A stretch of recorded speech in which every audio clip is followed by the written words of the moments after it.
The first sign is not the coughing. It is not the fever, or the prayers whispered too quickly, or the doors that begin to close before sunset. It is the rats. You have spent most of your life chasing them through cellars, kitchens, stables, gutters, and grain rooms. You know the sounds they make inside walls when a house has gone quiet for the night. You know the smell they leave behind old straw, damp wood, and sacks of grain. You know where they hide when people sleep, and where they run when someone lifts a floorboard too suddenly. Other people know rats only as a nuisance. They hear scratching and think of ruined food, bitten cloth, or shame in front of their neighbors. You know them better than that. You know the quick ones, the sick ones, the mothers heavy with young, the bold ones that have learned not to fear human feet. You know that a rat usually does not die where everyone can see it. So when you find one lying in the open street, before the sun has fully risen, you stop. At first you think it has been crushed by a cartwheel. Then you see another near the gutter, stiff against the stones. A third lies beside a wall, its body untouched by dogs or cats. The town should not fear the rats while they are alive. It should fear them when they begin to die. You live in a small port town in 14th century Europe, close enough to the sea for rumors to arrive before anyone understands them. Ships come in with salt, wool, wine, spices, and lies from places most people here will never see. Sailors drink too much and speak too loudly. Merchants pretend they know which stories are true. Priests warn against sin. Mothers warn their children not to touch anything that has fallen into the mud. You hear all of it because your work takes you everywhere respectable people prefer not to look. You are not a doctor. You are not a priest. You are not a merchant whose name is written in contracts or a soldier whose wounds may one day become stories. You catch rats. That is how people know you when they bother to know you at all. Most do not call you by name. They call you when something scratches behind the wall. They call you when grain sacks are torn open in the night. They call you when a child wakes screaming because something ran over the blanket. They call you when a kitchen servant finds droppings near the bread chest, and the mistress of the house decides this is no longer a problem that can be ignored. But they do not welcome you. A woman may open the door only wide enough to show one eye. A man may stand in front of you with his arms folded, as if you are the dirty thing he must keep from entering, even though he is the one who sent for you. Sometimes they leave your coin on a stool or on the doorstep instead of placing it in your hand. Sometimes they ask you to come through the back, where the servants enter, even when the rats are in the front room. You are useful in the way a bucket is useful during a fire. People reach for you when they need you, then try to forget how badly they needed you once the danger seems far away. Your clothes always smell faintly of the places you work. Smoke does not cover it. Rain does not wash it away. The smell settles into wool, leather, hair, and skin until people notice it before they notice your face. Your hands are marked by old bites and small cuts that never seem to heal cleanly. Under your fingernails, there is a dark line that no amount of scrubbing fully removes. You have learned not to be offended by disgust. Disgust feeds you. The town itself pretends to be cleaner than it is. From a distance, especially in morning light, it can almost look beautiful. The church tower rises over the roofs. Smoke lifts from chimneys. The harbor shines when the tide is high. Bells mark the hours with a sound so familiar that most people stop hearing it. But you know the town from below. You know the alleys where rainwater carries waste from doorways into the street. You know the yards where bones, spoiled vegetables, and fish guts are thrown behind loose boards. You know the cellars that flood in winter and never fully dry in summer. You know which houses hide damp corners beneath rugs, and which kitchens keep their food too close to the floor. The town survives by pretending that what it throws away has truly left it. It has not. It waits in gutters. It sinks into mud. It gathers behind walls. It feeds things that move when the lamps go out. In the morning, life continues as if this arrangement is natural, because for everyone here it is. A girl carries water in a bucket nearly too heavy for her arms. A fish seller wipes his knife on the same cloth he used yesterday. A child drops a bruised apple into the mud, looks around to see if anyone important is watching, then rubs it against his sleeve and bites into it. A servant hurries past you with her head down because she does not want to be seen speaking to the rat catcher. You notice these things because people do not guard themselves around someone they think is beneath them. That is one of the few advantages of being ignored. Rats do not respect rank. They enter the houses of merchants and beggars by the same logic. They want warmth. They want food. They want shelter from rain, dogs, and human anger. A wealthy man may curse them in better language than a poor widow, but the scratch in the wall sounds the same. You can learn a house by its rats. In one home, they gather near the grain because the family is hiding more food than they admit. In another, they nest behind a cracked panel where the room is colder than the owner claims. In a third, they avoid the kitchen but swarm the stable, which tells you where the servants are careless and where the master never looks. People hire you to remove the rats, but they do not understand that you also see the shape of their lives. You see the crumbs they leave, the rot they cover, the corners they pretend are clean because no guest will ever kneel low enough to inspect them. This is why when the rats change, you notice before anyone else. The first dead one in the street could be nothing. The second could still be nothing. The third makes your stomach tighten in a way you do not yet know how to explain. By midday, you find more near the harbor. One lies beside a coil of rope, its body curled as if it died trying to hide and failed. Another is half beneath a cart. A boy begins to poke it with a stick, but his mother pulls him back so hard he cries out. She scolds him for touching filth, yet she stares at the rat longer than she means to. A dog comes close, lowers its head and sniffs, then it backs away. That stays with you. Dogs are not delicate creatures. They eat what people throw out. They fight over bones in the street. They roll in things that make grown men curse. If a dog refuses a dead rat, something inside you listens.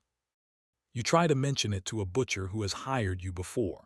He laughs without much interest and says perhaps even the rats have grown tired of living in this town. A woman at the market crosses herself and tells you not to bring bad thoughts to her stall. A sailor says rats die everywhere, and only a man paid to chase them would think it matters. You do not have the words to make anyone afraid in the right way. That is the worst part.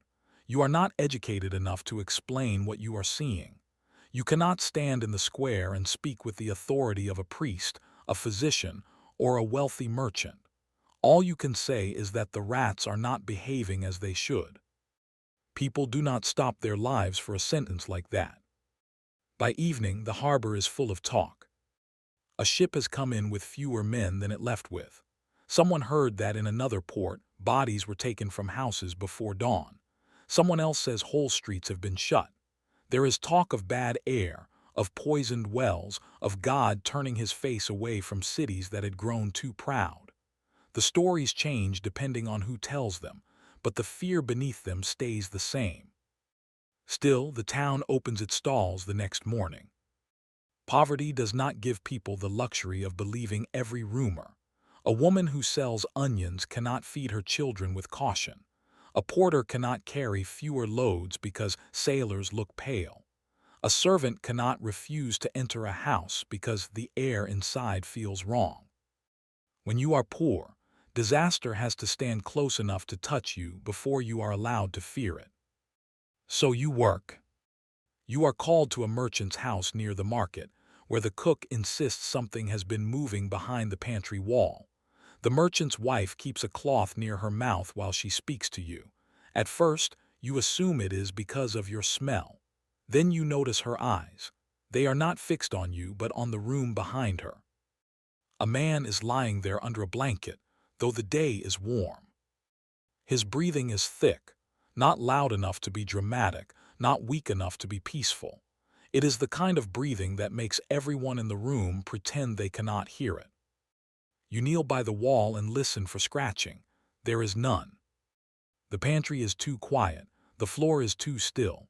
The traps they placed the night before are untouched. You came to look for rats, but the room is already occupied by something no trap can hold. The woman tells you to hurry. Her voice is sharp, but her hands tremble when she reaches for the doorframe. You see sweat along her hairline. You see a bowl of water beside the bed. You see cloths that have been rinsed and wrung too many times. You keep your eyes low because people do not like it when someone like you notices too much. Outside, the market sounds normal for a while. Hooves on stone, wheels in mud, a seller calling out prices, a child crying because someone has taken something from him. Yet even there, the spaces between sounds feel different. People lower their voices when sickness is mentioned. They do not stop talking, not yet, but they begin to glance over their shoulders. A cough makes heads turn. A closed shutter is no longer just a closed shutter. A cart passing with covered bundles makes everyone look away at the same time. The bells begin to change after that. At first they mark the familiar hours. Morning prayer, evening prayer, a death here and there as there has always been death here and there. The old die, infants die, sailors die, women die in childbirth. Men die from falls, fevers, bad cuts, and fights outside taverns. A bell for the dead is not new. But then the bell rings again before the sound of the last one has fully left your mind. And then again the next morning. And then twice in one day. The bells do not explain what is happening. They only count what the town has already failed to save. The town does not become silent all at once. It loses its ordinary sound slowly. Fewer children run through the alleys. Fewer women linger at the well. Men who once stood close together outside taverns now leave space between their bodies, as if fear needs room to breathe. People still speak, but they choose their words carefully because every conversation seems to lead back to the same question no one can answer. Who is sick? You keep working because fear does not excuse you from hunger. If you stay inside, you may be safer, but safety does not put food in your mouth. No one pays you for being careful. No one leaves bread at your door because you were wise enough to avoid theirs. You still have rent to answer for, and an empty stomach is less patient than terror. So you carry your traps through streets that feel narrower than before. You are called to fewer houses for rats and more houses for things people do not say directly. A woman asks you to check her cellar, but she will not let you pass the room where her son lies under a sheet. A man pays you before you begin, as if he wants the exchange finished quickly enough that your hands never come near his. In one house, no one opens the door at all, though you can hear someone moving inside. Then comes the thing you feared without knowing you feared it. The rats are gone. Not all at once. Nothing in a town disappears that neatly, but the signs become harder to find. The traps stay empty. The grain sacks are untouched. The walls do not whisper at night. In the stables, the corners where you expect movement remain still. In the gutters near the harbor, where rats once scattered from your footsteps, there is only mud and the smell of low tide. A town without rats is not always a clean town. Sometimes it is a town where even the rats have stopped surviving. You try to remember when you last saw a healthy one. You cannot. You remember the dead ones more clearly now, the stiff bodies in the street, the dog backing away, the boy's mother gripping his arm. At the time, they were strange details. Now they feel like warnings written in a language only your body understood. No one asks you what it means. By then, people are afraid of other things. They are afraid of breath. They are afraid of touch. They are afraid of the cup passed from one hand to another, the blanket used by a sick man, the neighbor who looked well yesterday and cannot stand today. They are afraid of strangers, then friends, then family. Doors close earlier. Some do not open at all. You pass houses where voices used to spill into the street and hear nothing. You see a loaf left outside a door because the person bringing it does not want to enter. You see a priest walking faster than usual, his face pale above the collar of his robe. You see people make the sign of the cross with hands that shake. No one laughs at the rat catcher now, but that does not mean they see you. They are looking past you at something larger. You still carry your traps because you do not know what else to carry. The tools that once made you useful now feel almost childish in your hands. What good is a cage for an enemy that passes through breath, cloth, prayer, and blood? What good is bait when the thing hunting the town does not hunger like an animal? You spent your life being called when something was wrong inside the walls. You knew how to listen. You knew how to kneel in filth and find the hidden movement everyone else wanted gone. You knew the town by its smallest sounds, by the scratches beneath sleep, by the bodies that slipped through cracks. But by the time the town understands that something is wrong inside the town itself, no one is calling for the rat catcher anymore. The rats had vanished first, and the living are only beginning to understand what that means.